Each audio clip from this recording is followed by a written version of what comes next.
దావీదు కుమారా దయచూపవా.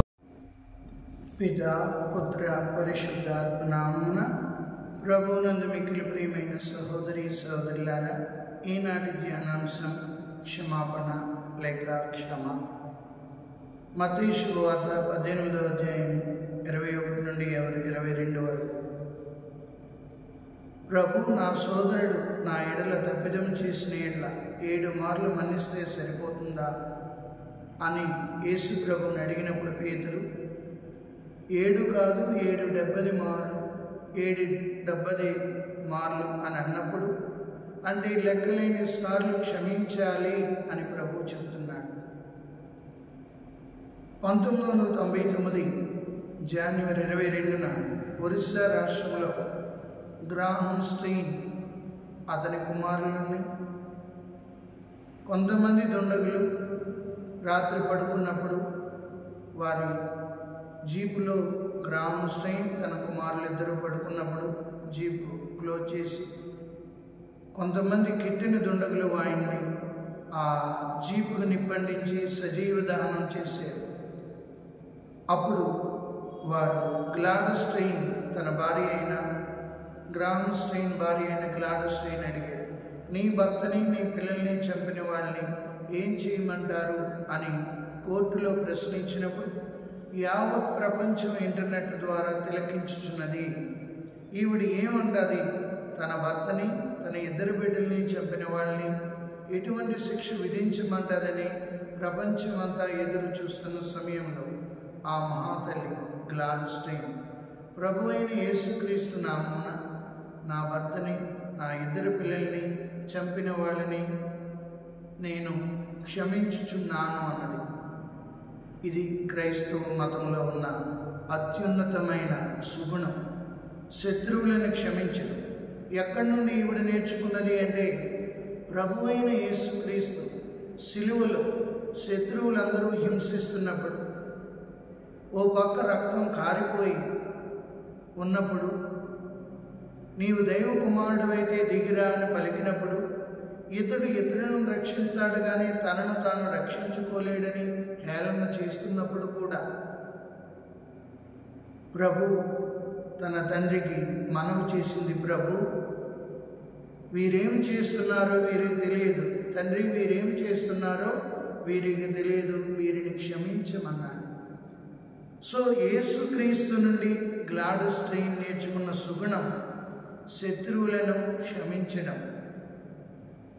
ఎప్పుడైతే మనం శత్రువులను క్షమించగలుగుతుంటామో ప్రభు యొక్క బిడ్డలమని నిరూపించుకోగలుగుతుంటాము. అంతేకాకుండా అపోస్తల చర్యలు 7వ అధ్యాయంలో చూసినట్లయితే స్టీఫెన్ గారు 7వ అధ్యాయము 55వ వచనం నుండి ఒక్కసారి మనం ధ్యానించినట్లయితే, స్టీఫెన్ గారిని రాళ్లతో కొట్టి చంపుతున్నప్పుడు అక్కడ సౌలు అనే యువకుడు కూడా ఉంటాడు. వాళ్ళు రాళ్లతో కొట్టి చంపుతున్నప్పుడు స్టీఫెన్ గారి ముఖం దేవదూత ముఖం వలె కనిపిస్తుంటుంది.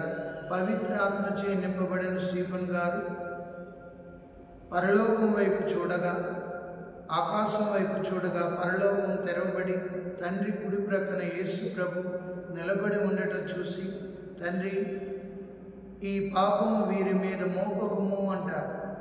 తనని హింసిస్తున్న వారిని, తనను చంపుతున్న వారిని చూసి స్టీఫెన్ గారు క్షమించగలిగారు. అందుకే పరిశుద్ధాత్మ దేవుడు ఇచ్చే గొప్ప సుగుణం ఏంటంటే క్షమాపణ. ఆ క్షమాపణ మనం అలవర్చుకోవాలి. ఈరోజు భార్యాభర్తల మధ్య చిన్న చిన్న తగాదాలు వస్తాయి, అన్నాదమ్ముల మధ్య చిన్న చిన్న తగాదాలు వస్తాయి, కుటుంబాలలో చిన్న చిన్న తగాదాలు వస్తాయి, బంధువుల్లో చిన్న చిన్న తగాదాలు వస్తాయి. సంవత్సరాల తరబడి మనం ఇతరులను క్షమించలేము. మరి ప్రతిరోజు మనం పరలోక ప్రార్థనలో మా యొక్క తప్పుబడిన వారిని మేము మన్నించినట్లు మా అప్పులను మీరు మన్నించండి అని అడుగుతున్నాం. ఎలాగ మనం దేవుని అడగలమండి? మనల్ని బాధ పెట్టిన వాళ్ళని మనం క్షమించకుండా దేవుణ్ణి మన పాపాలు లేకపోతే మన తప్పులు క్షమించమని ఏ రీతిగా అడగగలము? ఒక్కసారి ఆత్మపరిశీలన చేసుకోవాలి. ఎప్పుడైతే నువ్వు క్షమిస్తావో నీకు శాంతి కలుగుతుంది, ఆనందం కలుగుతుంది.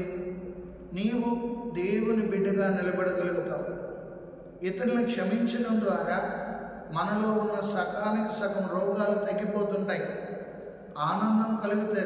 ఆనందమైన జీవితాన్ని జీవించగలుగుతాం. అందుకే ప్రభు అంటారు, 7 కాదు 770 మార్లు క్షమించవలెను.